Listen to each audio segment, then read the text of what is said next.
Good day. I hope you all are staying safe and warm in this weather.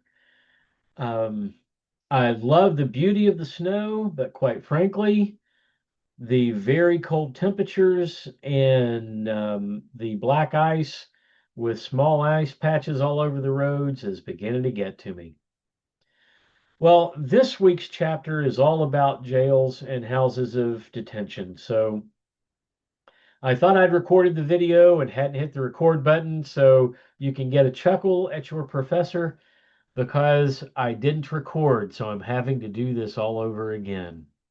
But anyway, so um, all right, so just some practical things that you're not going to find in the book. If you go to work in a jail, if you go to work as a corrections officer, you're going to be doing a whole bunch of things that are not glamorous at all. Strip searches, not a glamorous thing. You're going to be doing contraband searches, and throughout the year, at least once, and sometimes up to 3 and 4 times in a year, an institution might go on lockdown where inmates stay in their cells. They take their meals to them.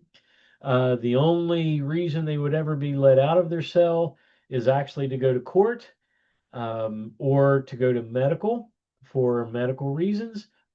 And then the jail staff go from cell to cell to cell, and they do a search of the cell. I mean, they get into the roof, they look for holes in the wall that they're trying to dig, all sorts of things, and they're searching for contraband.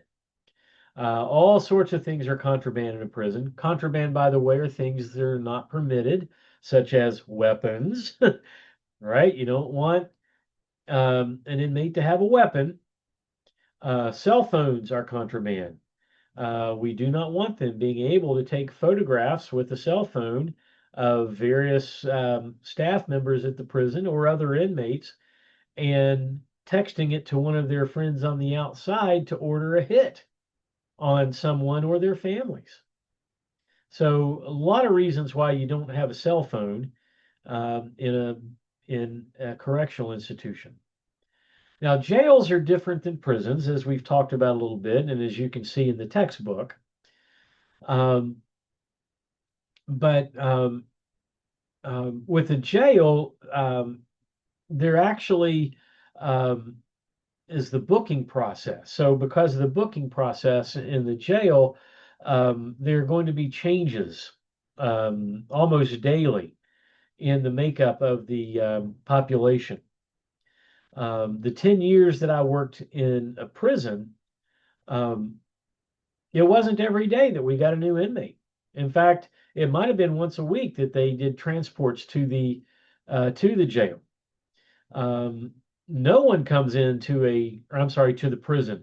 No one comes into a prison on Saturday or Sunday in West Virginia. I'm going to assume it's probably the same in North Carolina as well. Um, but jails, somebody gets arrested, they're taken to the jail. They're taken to the jail 365 days of the year. Okay, so um, jails are constantly having people booked in and out of them. So there have been times where I've been at one of the regional jails here in West Virginia, working on a Saturday morning or a Sunday morning, and I have to wait to see inmates because a magistrate is on the Zoom doing arraignments and the preliminary hearings, and there might have been 10 people arrested the night before, and the magistrate drops the charges on all 10 of them. And you'll see a big line of them waiting for the um, gate to open at the Sally Port, all in their street clothes, ready to go home. That can be every day at a jail. So, and every time an inmate comes in, they have to be strip searched. And every time they go out, they've got to be strip searched again. They have to be strip searched if they move from one place to the other in particular circumstances and all sorts of things. Um, Not glamorous. Um, okay, so if you work in a jail, um, it's going to be a tough time. It is going to be a tough time um, compared to working in a prison. Now, having said that, I would like to encourage folks to try to get a job working in jails and prisons. I'm a firm believer in institutional corrections as a profession. Now, do they need reform? Well, absolutely. But who's going to reform it if we don't do it? And, we tend to think of reform as being, well, we need to write a new policy. You know what happens with reforms when we do it through policy? Remember, prisons were an attempt to make punishment more humane. Well, they didn't do a very good job at it, right? That was all policy.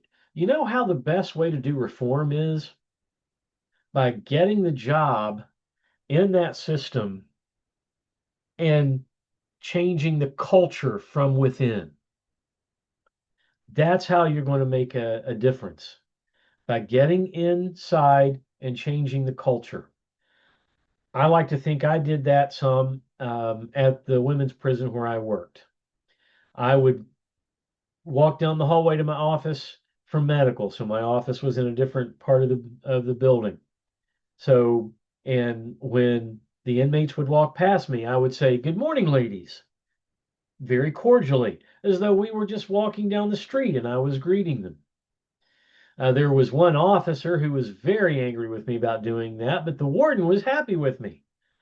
And she said, "I like that you do that, Jeff. Why are you doing that?" I said to her, I said, "Warden, knowing most of these women have been completely disrespected, not treated like ladies their whole lives, that so I'm not going to be the person that adds to that.